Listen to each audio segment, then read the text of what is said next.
नमस्कार, मैं हूं प्रतिमा मिश्रा। दिन की हर बड़ी खबर के साथ आइए शुरू करते हैं भारत की बात। शुरुआत उन खबरों से जिन पर आज विस्तार से करेंगे चर्चा।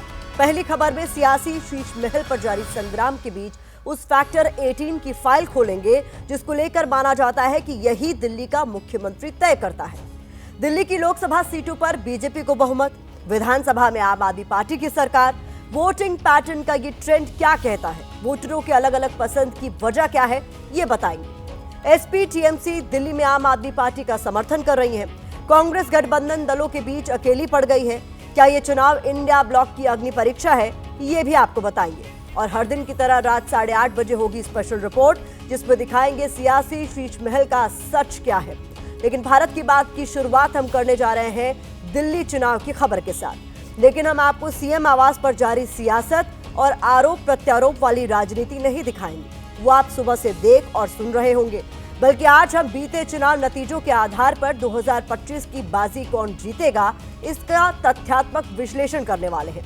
लेकिन हम आपको भारी भरकम आंकड़ों के जाल में नहीं उलझाएंगे, बल्कि आंकड़ों की मदद से दिल्ली की चुनावी पहेली को आसान भाषा में आपके सामने रखेंगे। दिल्ली के सिंहासन की जीत का फैक्टर 18 क्या है, आज ये जानना आपके लिए काफी दिलचस्प होगा। माना जाता है कि ये फैक्टर 18 ही है जो तय करता है कि दिल्ली पर राज कौन करने वाला है। शुरुआत 2024 के लोकसभा चुनाव से करते हैं, क्योंकि इसी चुनावी परीक्षा के सबसे ताजा परिणाम देश के सामने मौजूद हैं। हम 2024 के नतीजों को 2020 दिल्ली विधानसभा चुनाव के आईने से देखेंगे, ताकि ये पता चल सके कि लोकसभा और विधानसभा चुनाव में वोटिंग पैटर्न कैसे बदलता रहा है, कैसे जनता चेहरे पर वोट करती आई है। 2024 के लोकसभा चुनाव में दिल्ली की 7 लोकसभा सीटों पर बीजेपी ने जीत दर्ज की। आम आदमी पार्टी और कांग्रेस का खाता तक नहीं खुला। अगर लोकसभा के हिसाब से 2024 में विधानसभा के समीकरण को देखें तो 52 विधानसभा सीटों पर बीजेपी को बढ़त मिलती नजर आई। आम आदमी पार्टी को 10 और कांग्रेस को 8 सीटों पर बढ़त नजर आई। वोट प्रतिशत के हिसाब से देखें तो बीजेपी को 54.3, आम आदमी पार्टी को 24.2 और कांग्रेस को 18.9% वोट मिले। अब अगर 2020 के विधानसभा चुनाव के नतीजों पर नजर डालें तो आम आदमी पार्टी 62 और बीजेपी 8 सीटें जीत सकी। कांग्रेस को एक भी सीट नहीं मिली। आम आदमी पार्टी का वोट प्रतिशत 53.6%, बीजेपी का 38.5%, कांग्रेस ने 4.3% वोट ही हासिल किए, बाकी अन्य के खाते में गए। इस वोटिंग पैटर्न से जो बड़ी तस्वीर निकलकर सामने आई वो ये कि जिसके जितने वोट घटते हैं दूसरी पार्टी के करीब करीब उतने ही वोट बढ़ते हैं। यानी विधानसभा वाली बाजी लोकसभा में बिल्कुल पलटती हुई नजर आती है। लोकसभा में बीजेपी जो बढ़त बनाती है, विधानसभा में वही बढ़त आम आदमी पार्टी बना लेती है। ऐसा कैसे होता है कि दिल्ली की जनता लोकसभा में पीएम मोदी को जिताने के लिए वोट करती है, वही जनता दिल्ली के रण में केजरीवाल को किंग बना देती है।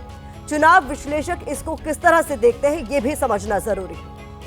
राष्ट्रीय हितों पर, राष्ट्रीय चीजों पर जनता को साफ पता है कि नरेंद्र मोदी नाम के सज्जन और भारतीय जनता पार्टी ज़्यादा अच्छे तरीके से काम कर रही है और वो करेगी, उसको आगे बढ़ाएगी। उसी तरीके से ये मानते हैं कि वो आम आदमी पार्टी जो है वो ज़्यादा अच्छे तरीके से राज्य के हितों का काम कर रही है। और उसमें जो सबसे बड़ी बात है, जो योजनाएं हैं और जो चर्चित योजनाएं हैं उनका बहुत बड़ा योगदान है। हमने आपके लिए 2024 के लोकसभा चुनाव नतीजों का बेहद बारीकी के साथ अध्ययन किया है। इसमें जो बड़ी बात निकलकर सामने आई है वो ये कि दिल्ली की जनता का वोटिंग पैटर्न काफी दिलचस्प रहा है। लोकसभा में बीजेपी हर कैटेगरी में बाजी मारती नजर आती है, वहीं बीजेपी विधानसभा चुनाव में पिछड़ जाती है। अगर यही ट्रेंड आगे भी जारी रहता है तो एक बार फिर आम आदमी पार्टी सत्ता पर काबिज होने में कामयाब हो सकती है। हमारी अगली रिपोर्ट में यही बिग पिक्चर आपके सामने आने वाली है जो तस्वीर को साफ कर देगी।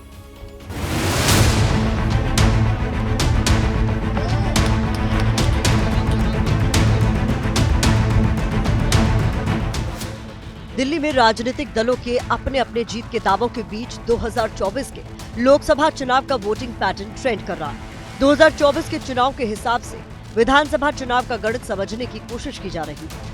दिल्ली में लोकसभा की 7 सीटें हैं। इन 7 सीटों पर लोकसभा वाले नतीजों के हिसाब से विधानसभा की क्या पिक्चर नजर आती है, आगे उसकी फाइल खुलने वाली है।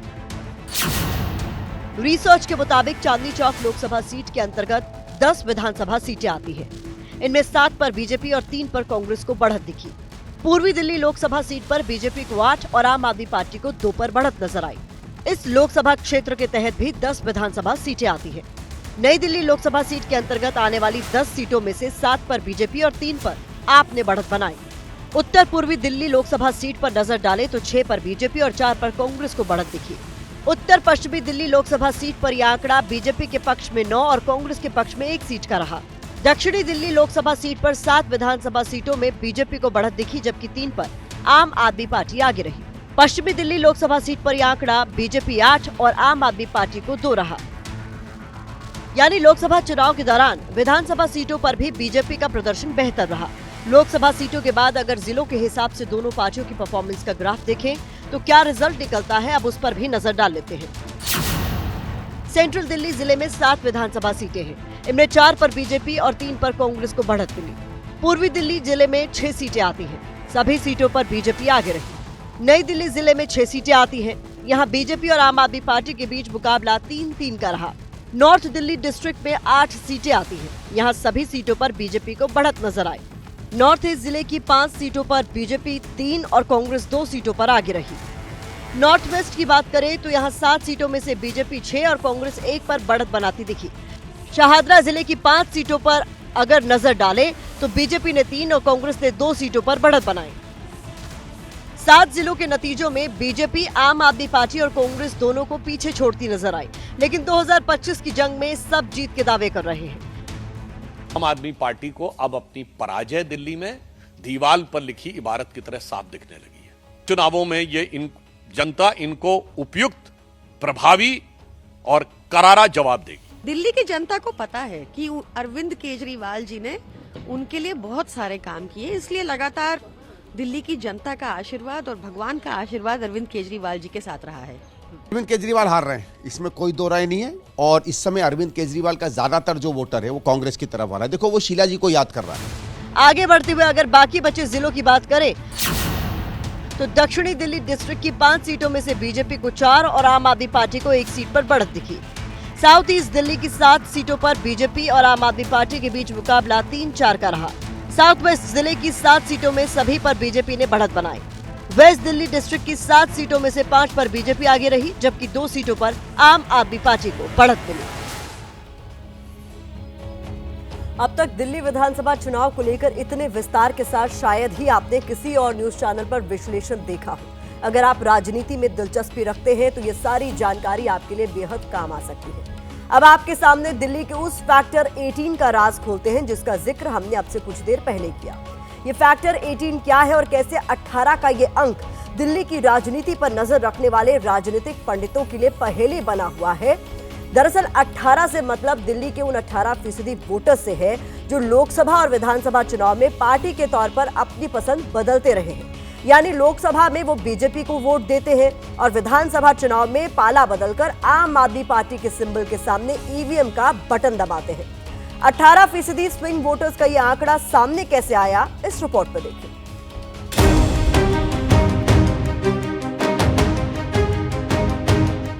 माना जाता है कि दिल्ली की चुनावी धुरी इन्हीं 18% स्विंग वोटर्स के इर्द गिर्द घूम रही है, लेकिन ये 18% का आंकड़ा आया कहां से है वो आपको बताते हैं। 2019 के लोकसभा चुनाव में आम आदमी पार्टी को 18.1% वोट मिले, जबकि बीजेपी को 56.8 और कांग्रेस को 22.5% वोट मिले। 2020 के विधानसभा चुनाव में तस्वीर उलट गई। आम आदमी पार्टी को 53.8% वोट मिले, बीजेपी को 38.7 और कांग्रेस को 4.3% वोट मिले। 2019 के लोकसभा चुनाव से 2020 के विधानसभा चुनाव तक 9 महीने के अंतराल में कितना अंतर आ गया वो देखिए। आम आदमी पार्टी को लोकसभा के मुकाबले विधानसभा में 35.7% का फायदा हुआ, जबकि बीजेपी को 18.1 और कांग्रेस को 18.2% का नुकसान हुआ। यानी जो करीब 18% वोटर लोकसभा में बीजेपी और कांग्रेस के पास गए, विधानसभा चुनाव में उन्होंने आम आदमी पार्टी के साथ जाने का मन बनाया। इसके अलावा अगर 2014 के लोकसभा और 2015 के दिल्ली विधानसभा चुनाव पर नजर डालें तो 2014 के लोकसभा चुनाव में आम आदमी पार्टी को 32.9, बीजेपी को 46.4 और कांग्रेस को 15.1% वोट मिले, जबकि 2015 के विधानसभा चुनाव में आम आदमी पार्टी को 54.5, बीजेपी को 32.2 और कांग्रेस को 9.7% वोट मिले। आम आदमी पार्टी को 21.6% वोटों का फायदा हुआ, जबकि बीजेपी को 14.1 और कांग्रेस को 5.4% का नुकसान। यानी दोनों विधानसभा चुनाव में बीजेपी और कांग्रेस के लोकसभा चुनाव के मुकाबले जितने वोट घटे उतने ही आम आदमी पार्टी के खाते में क्रेडिट हुए। दोनों चुनावों में औसतन 18% ऐसे वोटर निकल के सामने आए जो लोकसभा और विधानसभा चुनावों में अलग अलग मतदान करते हैं। अब सवाल ये उठता है कि ये वोटर किस जाति या वर्ग से आते हैं, क्योंकि इसमें से जो 18% वोटर हैं वो लोकसभा चुनावों में तो प्रधानमंत्री नरेंद्र मोदी का चेहरा चुनते हैं, लेकिन जब बात आती है विधानसभा चुनाव की तो वो अरविंद केजरीवाल के चेहरे के सामने बटन दबाते हैं। अलग अलग रिपोर्ट्स के मुताबिक इन 18% वोटरों में गरीब, निचला सामाजिक आर्थिक तबका, एससी और अल्पसंख्यक समुदाय के वोटर शामिल हैं, जो लोकसभा के चुनाव में पीएम मोदी के विकास वाले एजेंडे पर वोट देते हैं, लेकिन उनकी विचारधारा के साथ सहमत नहीं दिखते। इसीलिए जब विधानसभा चुनाव की बारी आती है तो केजरीवाल के फ्रीबीज मॉडल और मुफ्त बिजली पानी की योजनाओं के लिए आम आदमी पार्टी को दिल्ली की सत्ता पर बिठा देते हैं। ऐसे में माना जा रहा है कि सत्ता की चाबी इसी 18% स्विंग वोटर्स के हाथों में है। आपको बता दें कि ये पूरा विश्लेषण बीते लोकसभा और विधानसभा चुनाव परिणामों के आधार पर तैयार किया गया है। ऐसे में 2025 के विधानसभा चुनाव की तस्वीर इससे अलग भी हो सकती है, क्योंकि जनता के मन की बात सिर्फ जनता ही जानती है। तथ्यों के आधार पर सिर्फ अनुमान ही लगाए जा सकते हैं। आइए बढ़ते हैं आगे। वोटों के गणित के बाद अब बात दिल्ली चुनाव में इंडिया गठबंधन के हाल की करेंगे। दिल्ली चुनाव की सियासी दशा और दिशा को देखते हुए ज्यादातर जानकार मान रहे हैं कि ये चुनाव देश की राजनीति बदल देगा। खासकर इंडिया गठबंधन की राजनीति में बड़ा बदलाव देखने को मिल सकता है। दिल्ली के बहाने इंडिया गठबंधन में उभरी दरारों का हम आपके लिए विश्लेषण करेंगे, लेकिन उससे पहले कुछ सवाल जो इन दिनों दिल्ली से निकलकर देश भर के सियासी गलियारों में गूंज रहे हैं। सवाल ये कि क्या दिल्ली चुनाव के बाद इंडिया गठबंधन टूट जाएगा? क्या गठबंधन के साथियों का कांग्रेस से मोहभंग हो गया है? इन सवालों का जवाब खुलकर कोई नहीं दे रहा है, लेकिन ये तो तय है कि इंडिया गठबंधन में फिलहाल कुछ भी ठीक नहीं चल रहा है। ऐसा हम क्यों कह रहे हैं वो आप ये पॉलिटिकल रील देखकर बखूबी समझ जाएंगे।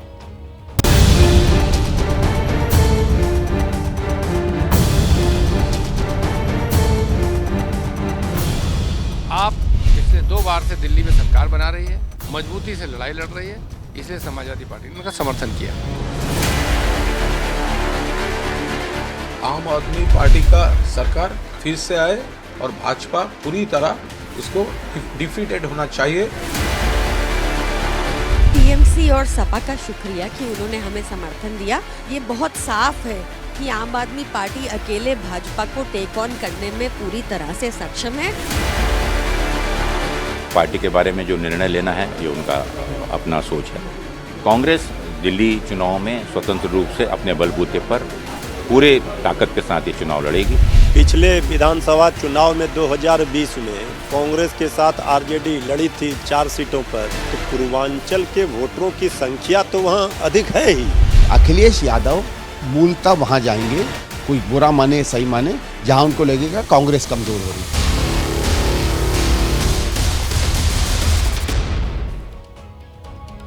इन नेताओं के बयानों का बारीकी से विश्लेषण करें तो ये साफ कहा जा सकता है कि दिल्ली में इंडिया गठबंधन के साथियों ने कांग्रेस को अकेला छोड़ दिया है। कहा जा सकता है कि कांग्रेस की अगुवाई में लोकसभा चुनाव लड़ने वाले क्षेत्रीय पार्टियों को अब उस पर भरोसा नहीं रहा। दिल्ली चुनाव में समाजवादी पार्टी, टीएमसी के बाद उद्धव शिवसेना ने भी आप के समर्थन में खड़ी वो नजर आ रही है, तो वहीं दूसरी तरफ कांग्रेस के समर्थन में फिलहाल उसके किसी भी साथी ने हामी नहीं भरी है। तो कुल मिलाकर यहाँ तस्वीर किस तरीके से बदलती हुई इंडिया ब्लॉक में नजर आ रही है, ये हम आपको बता रहे हैं। राज्य के चुनाव में कांग्रेस के साथ कंधे से कंधा मिलाकर खड़ी होने वाली पार्टियां अब साथ दिखने से भी कतरा रही हैं। इसका जीता जागता उदाहरण आरजेडी है, जिसका बिहार में कांग्रेस के साथ गठबंधन है। आरजेडी साथ होने की बात तो करती है, लेकिन खुद इंडिया गठबंधन के अस्तित्व पर सवाल उठा रही है और दिल्ली चुनाव में कांग्रेस की मदद के सवाल पर दूर खड़ी दिखाई देती है। दिल्ली में महागठबंधन टूटा हुआ नजर आ रहा है। नेक्स्ट इलेक्शन बिहार का है तो पहले से तय था इंडिया अलायंस जो है वो लोकसभा के लिए जा रहे हैं और आपका प्रचार करने के लिए? अभी हम लोगों ने डिसाइड नहीं किया पार्टी ने कि हम लोग वहाँ चुनाव लड़ेंगे कि नहीं लड़ेंगे। दिल्ली में कांग्रेस के साथ अगर इंडिया गठबंधन के साथी भरोसे में नहीं है तो उसके पीछे दिल्ली में पिछली 3 विधानसभा चुनाव में कांग्रेस का प्रदर्शन को जिम्मेदार माना जा सकता है। आंकड़े बताते हैं कि अरविंद केजरीवाल के आने के बाद से दिल्ली में कांग्रेस का प्रदर्शन निचले स्तर पर है और कांग्रेस के वोट आम आदमी पार्टी को शिफ्ट हुए हैं, जबकि बीजेपी अपने प्रदर्शन के आसपास ही बनी हुई है। हालांकि कांग्रेस के बड़े नेताओं में कंफ्यूजन दिख रहा है। कांग्रेस नेता अशोक गहलोत दावा कर रहे हैं कि दिल्ली में कांग्रेस सबसे मजबूत है, वहीं महाराष्ट्र कांग्रेस के बड़े नेता पृथ्वीराज चौहान कह रहे हैं कि दिल्ली में आम आदमी पार्टी ही सत्ता में आएगी।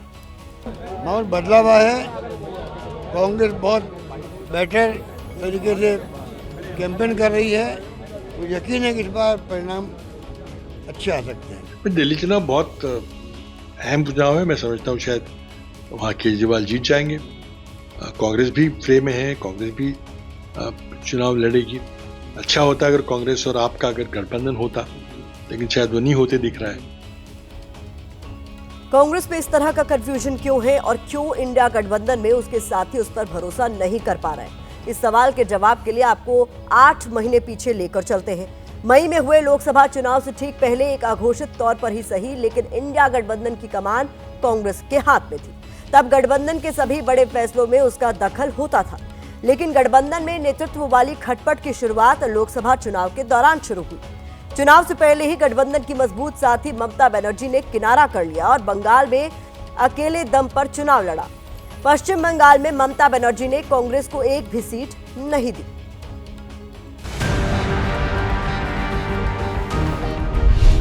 इंडिया अलायंस में लीडरशिप की लड़ाई लोकसभा चुनाव परिणामों के बाद शुरू हुई। कांग्रेस मानती है कि बीजेपी के 400 पार मिशन पर उसने ब्रेक लगाया, जबकि इंडिया गठबंधन के बाकी क्षेत्रीय दल बीजेपी के विजय अभियान को रोकने में अपनी भूमिका ज्यादा बड़ी मानते हैं। उनमें 5 बड़े दल हैं, जिनमें समाजवादी पार्टी, तृणमूल कांग्रेस, डीएमके, उद्धव ठाकरे की शिवसेना और शरद पवार की एनसीपी शामिल हैं।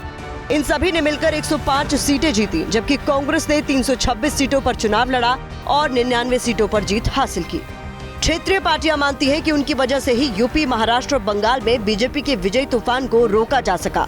क्षेत्रीय दल अगर ऐसा कह रहे हैं तो इसके पीछे उन राज्यों के आंकड़े हैं जहां कांग्रेस ने लोकसभा में अकेले चुनाव लड़ा या सहयोगियों को सिर्फ 1 सीट दी। इनमें मध्य प्रदेश, गुजरात, असम, ओडिशा, छत्तीसगढ़, उत्तराखंड और हिमाचल प्रदेश शामिल हैं। इन सभी राज्यों में कांग्रेस का प्रदर्शन निराशाजनक रहा। सिर्फ राजस्थान और हरियाणा में ही कांग्रेस कुछ बेहतर स्थिति में दिखी। लोकसभा चुनाव के बाद हरियाणा विधानसभा चुनाव में कांग्रेस का आम आदमी पार्टी के साथ गठबंधन नहीं हो पाया। आंकड़े कहते हैं कि आप के साथ गठबंधन कांग्रेस को सत्ता दिला सकता था। उसके बाद महाराष्ट्र चुनाव में इंडिया गठबंधन की बुरी तरह से हार हुई। इसके बाद इंडिया गठबंधन में अघोषित नेतृत्व पर सवाल उठे। गठबंधन की अगुवाई के लिए ममता ने आवाज बुलंद की तो इंडिया गठबंधन में आरजेडी, आप से लेकर उद्धव शिवसेना तक ने उनके समर्थन में बयान दिए। इतना ही नहीं, दिल्ली चुनाव के ऐलान से चंद दिनों पहले आम आदमी पार्टी ने तो कांग्रेस को गठबंधन से बाहर कर देने की अपील तक कर डाली थी। विधानसभा चुनाव में क्षेत्रीय दल इसलिए छिटक रहे हैं क्योंकि उनको इस बात का डर रहता है कि यदि राज्य में कांग्रेस पार्टी मजबूत होगी तो उससे उनका वोट घटेगा। कुल मिलाकर राजनीतिक घटनाक्रम को अगर ध्यान से देखें तो कांग्रेस के प्रदर्शन को देखते हुए कोई भी क्षेत्रीय दल उसके साथ खड़ा नहीं होना चाहता और दिल्ली चुनाव में वही तस्वीर दिखाई दे रही है। दिल्ली में भले ही समाजवादी पार्टी कांग्रेस के विरोध में है, लेकिन उत्तर प्रदेश के मिल्कीपुर विधानसभा उपचुनाव में कांग्रेस समाजवादी पार्टी के समर्थन में है और वहां से अपना उम्मीदवार नहीं उतारेगी।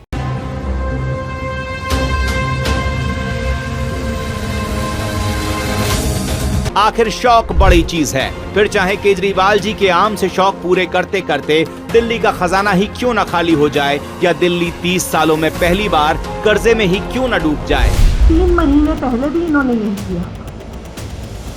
जब मैं मुख्यमंत्री बनी, मुख्यमंत्री आवास से मेरा सामान, मेरे परिवार का सामान घर से निकाल के सड़क पे भेज दिया। ये जो बंगला अलॉट है, एक बंगला ये हो गया आतिशी मार लेना का, एक बंगला कालका जी में हो गया, शीश महल भी चाहिए। तो ये बंगले वाली देवी बताएं इनको कितने बंगले चाहिए। हमें दिखाओ स्विमिंग पूल कहाँ है, हमें दिखाओ मिनी बार कहाँ है, हमें दिखाओ सोने का टॉयलेट कहाँ है।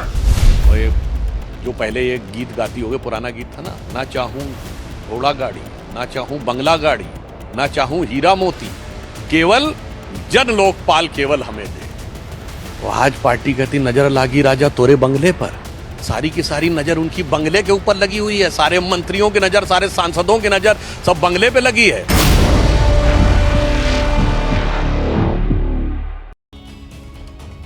पिछले 1 मिनट के भीतर बीजेपी और आम आदमी पार्टी के बीच मचे राजनीतिक घमासान का जो शोर आपने सुना, वो जोर जोर से कह रहा है कि दिल्ली का चुनाव कथित शीश महल के मुद्दे पर आ गया है। बीजेपी दिल्ली के पूर्व सीएम अरविंद केजरीवाल के घर को शीश महल कहकर पुकारती रही है। केजरीवाल का वो घर जिस पर बीजेपी ने करोड़ों रुपए खर्च करने का आरोप लगाया है। बीजेपी का आरोप है कि शीश महल पर अनुमानित 75 से 80 करोड़ रुपए खर्च किए जा चुके हैं और घर के लिए होटल की तरह महंगे सामान खरीदे गए। कथित शीश महल का जिन्न बार बार केजरीवाल का पीछा करता रहा है, लेकिन 3 जनवरी को देश के प्रधानमंत्री के शीश महल वाले अटैक के बाद ये दिल्ली चुनाव का सबसे गर्म और अहम मुद्दा बन चुका है। तो भारत की बात में आज मेरे साथ देखिए शीश महल का सच क्या है। जब दिल्ली के लोग कोरोना से जूझ रहे थे,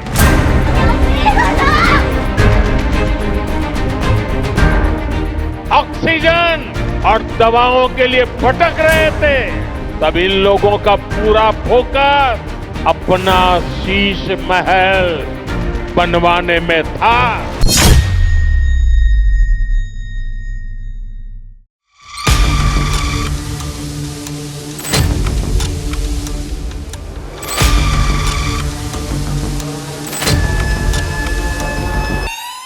आपकी स्क्रीन पर मौजूद ये तस्वीरें कथित शीश महल की हैं और 4 मिनट 20 सेकंड का ये पूरा वीडियो बीजेपी की तरफ से जारी किया गया है। आइए आपको अरविंद केजरीवाल जी का 100 करोड़ रुपए का शीश महल दिखाएं, जो उन्होंने आपका खून चूस कर बनाया है। जब आप कोविड में तड़प रहे थे, ऑक्सीजन के लिए मर रहे थे, तब अरविंद केजरीवाल जी ये शीश महल बना रहे थे। सफेद रंग की बेहद आलीशान इमारत और इमारत के चारों तरफ भव्य बागीचा।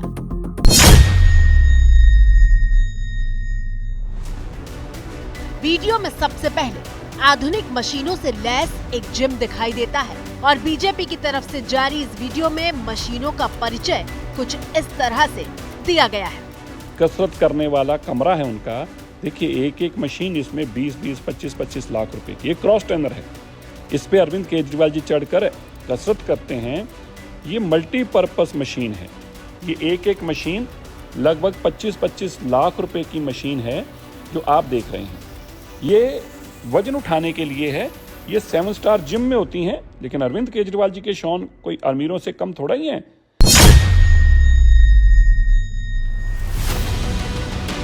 इस बात में कोई शक नहीं कि तस्वीरों में जो मशीनें दिख रही हैं वो काफी महंगी है। कैमरा इस जिम से आगे निकलता है तो भव्य झूमरों से सजा हुआ एक कमरा दिखाई देता है। आप ये देखिए ड्राइंग रूम नहीं है, ये आप देख रहे हो झूमर लगा ऊपर 25-30 लाख रुपए का। नहीं नहीं नहीं नहीं नहीं, गलत लग गई आपको।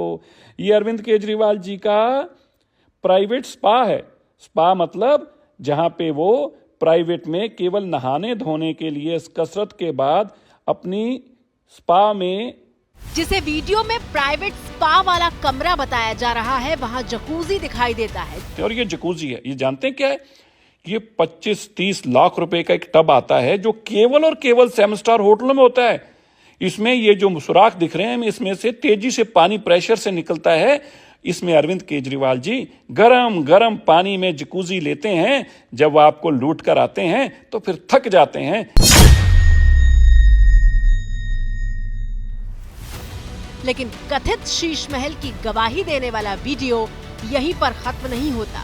स्टीम रूम के बाद वीडियो में टॉयलेट की बारी आती है, जहां 20 लाख रुपए की टॉयलेट सीट का दावा किया गया है। देखिए अरविंद केजरीवाल जो खुली सी कमीज पहनकर आपके पास आते हैं ना, टूटी हुई चप्पल, कहते हैं मैं बहुत गरीब हूं, मेरे पास कुछ धन दौलत नहीं, वो है। ये उनका प्राइवेट टॉयलेट है। देखिए इसमें एक एक ये जो सीट लगी है 20-20 लाख रुपए की है। ये सब कुछ ऑटोमेटिक है। और अब आइए आप उनके सोना रूम में। अब आप पूछेंगे सोना क्या है? भाई ये 7 स्टार होटल में होता है। ये गर्मी लेने के लिए होता है, इसमें तेजी से गर्मी निकलती है और आपको खूब गर्मी लगती है ताकि आप अपने बदन का टेम्परेचर बदल सकें। ये अमीरों का शौक है। ये जो लकड़ी आप देख रहे हैं ना, ये 50 लाख में बना हुआ सोना है। इस लकड़ी से खुशबू आती है, ये पूरी लकड़ी से बनता है। ये अरविंद केजरीवाल जी, वही गरीब अरविंद केजरीवाल जी जो कहते हैं मैं बहुत गरीब हूं, मेरे पास पैसा नहीं है। ये केवल उनके घर का 10% अंश भी नहीं है, 5% है। बीजेपी सांसद मनोज तिवारी ने 4 दिन पहले ये वीडियो एक्स पर शेयर किया था और वीडियो शेयर करते हुए लिखा था, film Sheesh Mahal part 1, location Delhi, star cast Arvind Kejriwal, production Aam Aadmi. शीश महल पार्ट 1 वाली लाइन से ऐसा लगता है कि चुनाव और नजदीक आने पर इसका कोई दूसरा हिस्सा भी जारी हो सकता है।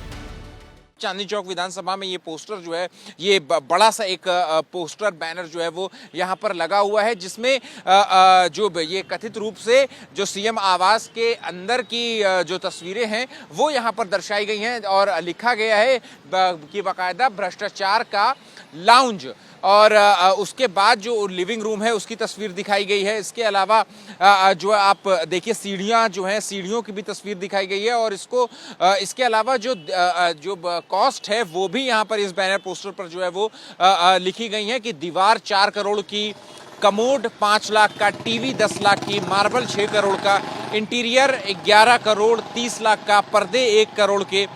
तो साथ ही ये सवाल भी जो है वो पूछा गया है कि दिल्ली की जनता अपने टैक्स के पैसे का हिसाब मांग रही है, और एक बड़ा क्वेश्चन मार्क जो है वो इस पोस्टर पर जो है वो देखने को मिल रहा है।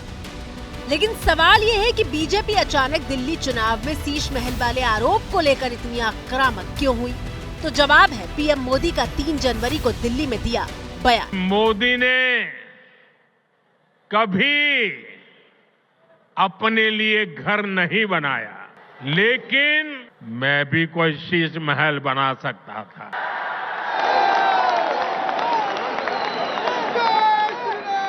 लेकिन मेरे लिए तो मेरे देशवासियों को पक्का घर मिले, यही एक सपना था।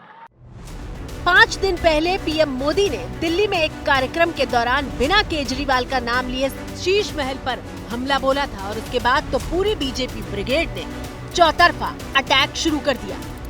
5 लाख रुपए अतिरिक्त खर्च करके घर पे mini bar, L shape sofa, 6,40,000, treadmill and gym equipment 18,52,000 रुपए, kitchen equipment 40 lakh, kitchen equipment, kitchen का अलग था, किचन इक्विपमेंट 40,08,000 रुपए, सिल्क कारपेट, बाप रे बाप की तो क्वीन विक्टोरिया उस पे चलती थी, सिल्क कारपेट 16,27,690। मतलब आप सोचिए, डबल एक्सेल का शर्ट कहां से लाते हैं पता नहीं, खुद ही सिल लेते हैं।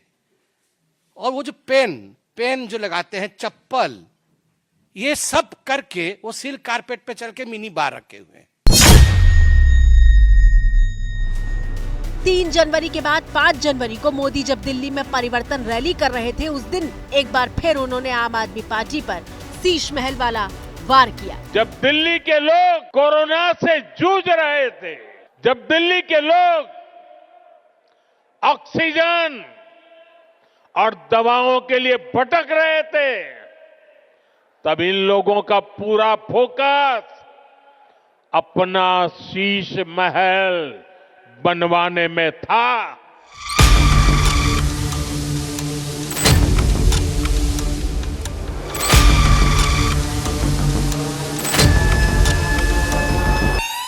और इसके बाद 4 दिन के भीतर शीश महल का शोर इतना तेज हुआ कि मानो दिल्ली में सारे मुद्दे कहीं पीछे छूट गए। बीजेपी ने पूरी ताकत के साथ केजरीवाल को घेरना शुरू कर दिया। बीजेपी के एक्स हैंडल पर हमला करने वाले ऐसे पोस्टरों की बाढ़ आ गई। आपकी स्क्रीन पर मौजूद ये दिल्ली के 6 फ्लैग स्टाफ रोड पर बने उस सीएम हाउस की तस्वीर है, जिसे बीजेपी ने शीश महल कहा है। पुलिस की कड़ी सुरक्षा है। इस वक्त हम 6 फ्लैग स्टाफ रोड बंगले के बाहर मौजूद हैं। दिल्ली पुलिस ने यहाँ पर किलेबंदी कर रखी है। दिल्ली पुलिस के जवानों के साथ साथ अर्धसैनिक बलों के जवानों को भी तैनात किया गया है। ये दिल्ली के सीएम का वो आवास है जहां 2015 से लेकर 2024 तक दिल्ली के पूर्व मुख्यमंत्री केजरीवाल रहते थे। बीजेपी का आरोप है कि केजरीवाल ने सीएम रहते हुए आवास के नवीनीकरण में जनता की गाढ़ी कमाई के करोड़ों रुपए लुटा लिए। जो राजनीति में आए तब कहते थे हम सरकारी गाड़ी नहीं लेंगे, सरकारी बंगलो नहीं लेंगे। 50,000 गज एक शीश महल बनाया। दिल्ली वासियों के 45 करोड़ के खर्चे से 50 लाख रुपए की कारपेट बिछाई गई। आपके 4 लोगों के परिवार के लिए 15 करोड़ का वाटर सिस्टम आपने लगाया केजरीवाल जी। दरअसल बीजेपी केजरीवाल के उस वादे और दावे पर अटैक कर रही है जिसमें उन्होंने कहा था कि वो कोई बंगला गाड़ी नहीं लेंगे। एक आदमी 300 एकड़ के बंगले, उसको हम कह सकते हैं कि भैया बंगला खाली करो, थोड़ा आम लोगों को भी दे दो जगह। तो इस पार्टी से जो नेता जीत के आएंगे, जो लोग जीत के आएंगे, वो बड़े बंगले नहीं लेंगे। जहाँ रह रहा था वहीं रहेगा, उसको बड़ा बंगला नहीं रहेगा। हमें तो दिल्ली के मुख्यमंत्री से सवाल है ना भाई, आपने कहा था कि आप घर पे नहीं रहोगे, आप बंगले में नहीं रहोगे। एक बार खुद मुझसे स्वयं केजरीवाल जी ने कहा था कि एक मुख्यमंत्री को केवल एक कमरे में रहना चाहिए। हम तो आपको सवाल उठाते हैं क्योंकि आपने ये 50 चीजें कही, उसने आपने अपने शीश महल का एक जवाब नहीं दिया आज तक। 9 साल पहले 2013 में जब केजरीवाल राजनीति में आए तो उन्होंने सरकारी कार या बंगला न लेने की शपथ ली थी। इसीलिए बीजेपी पूछ रही है कि क्या हुआ तेरा वादा? आखिर क्यों सीएम आवास को इतना आलीशान बनवाने की जरूरत आ पड़ी? आपने शीला दीक्षित जी पे सवाल उठाए कि उनके घर में 12 एसी है और आपने खुद अपने यहाँ 50-50, 60-60 लगा लिए। तो हम आपसे कहते हैं कि जो आदमी औरों पे उंगली उठाता है, याद रखिए वो 4 उंगलियां उस पर भी आती हैं, और इस आदमी में तो 4 क्या 10 उंगलियां अपने में आ रही हैं। आप कहते हैं आम आदमी के आप आदमी, कौन सा आम आदमी भाई? आपने जिस तरीके का मकान बनाया है। बीजेपी ने कथित शीश महल पर ताबड़तोड़ अटैक किए तो जवाब देने के लिए आम आदमी पार्टी भी एक्शन में नजर आई और आप नेता संजय सिंह और सौरभ भारद्वाज ने आज सुबह बंगले के भीतर घुसने की कोशिश की, लेकिन दिल्ली पुलिस ने उन्हें रोक दिया। हालात टकराव जैसे हो गए थे और संजय सिंह और सौरभ भारद्वाज सड़क पर ही बैठ गए। उनका कहना था कि वो मीडिया को साथ ले जाकर अंदर देखना चाहते हैं कि स्विमिंग पूल और सोने के टॉयलेट वाले कमोड आखिर कहां लगे, जबकि जवाब में बीजेपी पूछ रही है कि क्या आप अंदर घुसकर सामान इधर उधर करना चाहते हैं। किस नियम के तहत आपने रोक रखा है? हमने किस नियम का उल्लंघन किया? तस्वीरें बुधवार सुबह दिल्ली के 6 फ्लैग रोड वाले बंगले के बाहर की है, जहां कभी बतौर सीएम केजरीवाल रहा करते थे। संजय सिंह और सौरभ भारद्वाज पूरी मीडिया के साथ इस बंगले के भीतर जाने की कोशिश कर रहे थे। बीजेपी के ताबड़तोड़ अटैक के बाद संजय सिंह कथित शीश महल का सच देश को दिखाने के लिए ये पूरी कवायद कर रहे थे। वहाँ पे कहा जा रहा है, बीजेपी वाले कह रहे हैं वहाँ स्विमिंग पूल है, सोने का टॉयलेट है, मिनी बार है। देखा तुमने अंदर? नई जानकारी तो खोल के दिखाओ, खोल के दिखाओ ना। तुम्हारे मिनिस्टर आए वो देखना चाहते हैं, इनको ही दिखाओ। अरे भाई तो मंत्री है, इंस्पेक्शन करने आए, देखने आए ना। मेरे से ऊपर तो नहीं है ना वो अफसर, मेरे से ऊपर तो एलजी है, एलजी ने डायरेक्शन दिया तो बताओ। लेकिन जो कैमरे पर है उसे फिलहाल पूरा भारत देख रहा है। तस्वीरों के अलावा शीश महल के भीतर सामान को लेकर जो आरोप लगाए जाते हैं वो कुछ इस तरह से हैं। आलीशान महल में सेंसर वाले दरवाजे मौजूद हैं, रिमोट से कंट्रोल करने वाले दरवाजे हैं, 8-8 लाख के पर्दे और 4-4 लाख के कमोड लगाए गए हैं, महंगी लाइट, टीवी और सोफा है। 3 करोड़ के वियतनाम के मार्बल लगे हुए हैं, कालीन और मार्बल पर करोड़ों रुपए खर्च हुए हैं। भव्य कारीगरी वाले शीशे की रूफ टॉप बनाई गई है। 1130 वर्ग मीटर में शीश महल बनाया गया है। अब इसके अंदर एक बहुत खूबसूरत एक मिनी बार बना हुआ है, आपको यहाँ से नहीं दिखेगा। उसके अंदर ब्रांड कुछ रखे हुए हैं, बोतल जो शराब की दुकानें इन्होंने खोली थी ना, वहीं से मंगाई हैं। इसके अंदर वो इधर एक वो भी है, जाकूसी बाथ और सोना बाथ कैसे होते हैं हमें पता नहीं है, लेकिन है। और एक बहुत शानदार जिम है, देखो जिम से निकल के बाहर बच्चे भी आ रहे हैं, तो जिम भी है और वो सब है। इधर स्विमिंग पूल भी है और बहुत सारी गाड़ियाँ हैं। देखिए अरविंद केजरीवाल जो गाड़ी नहीं लेने का वादा करते थे, बहुत सारी गाड़ियाँ। एक वो नीले रंग की वैगन आर मिसिंग है इसमें, वो पता नहीं कहाँ गई। तो ये अरविंद केजरीवाल का भ्रष्टाचार का शीश महल है। बीजेपी कथित शीश महल पर पूरी तरह आक्रामक है और शीश महल के भीतर मौजूद हर सामान की लागत का ब्यौरा तक पेश कर रही है। बीजेपी के आरोप के मुताबिक 28,90,000 रुपए में 88 इंच का ओलेड टीवी लिया गया। 10 और टीवी 43,90,000 में लिए गए। एक हाई एंड रेफ्रिजरेटर 3,20,000 रुपए का था। माइक्रोवेव अवन पर 1,80,000 खर्च हुए। 2 स्टीम अवन की लागत 6.5 लाख है, जबकि एक फ्रंट लोडिंग वॉशिंग मशीन 1,90,000 रुपए में आई। जबकि कथित शीश महल पर बीजेपी के हर आरोप को आम आदमी पार्टी असल मुद्दों से ध्यान भटकाने की कोशिश बताती है। हमें मुख्यमंत्री आवास की जरूरत नहीं है। हम दिल्ली वालों के दिल में रहते हैं। हम उनके घर में रह के काम करेंगे। दुगनी मेहनत से और दुगने जज्बे से दिल्ली वालों के लिए काम करेंगे। पूर्व सीएम केजरीवाल जिस घर में रहते हैं उसकी ताजा स्थिति ये है कि वहां अभी कोई नहीं रह रहा है और बंगला जांच के दायरे में आ चुका है। पीडब्ल्यूडी के मुताबिक सीएम आवास की सीबीआई जांच चल रही है। विभाग इन्वेंट्री को वेरीफाई कर रहा है, जबकि मंगलवार को दिल्ली की मौजूदा मुख्यमंत्री आतिशी ने बीजेपी पर आरोप लगाते हुए कहा कि केंद्र सरकार ने उनके सरकारी आवास से उनका सामान निकालकर बाहर फिकवा दिया था। क्या जब इन भाजपा वालों ने मुझे मुख्यमंत्री आवास से बाहर निकालकर फेंका है, अब वो याद रखें। इस बारी जब मुख्यमंत्री आवास से निकाला है, आज मैं ये प्रण ले रही हूं कि दिल्ली की हर महिला को 2100 रुपए दिलवा कर रहूंगी। लोक निर्माण विभाग के मुताबिक आतिशी कभी भी सीएम आवास में रहने नहीं गई। उनसे बंगले का पोजेशन लेने के लिए कई बार कहा गया था।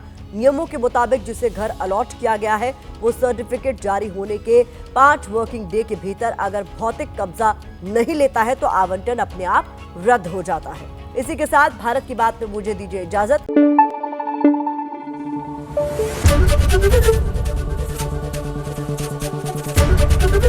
एबीपी न्यूज आपको रखे आगे।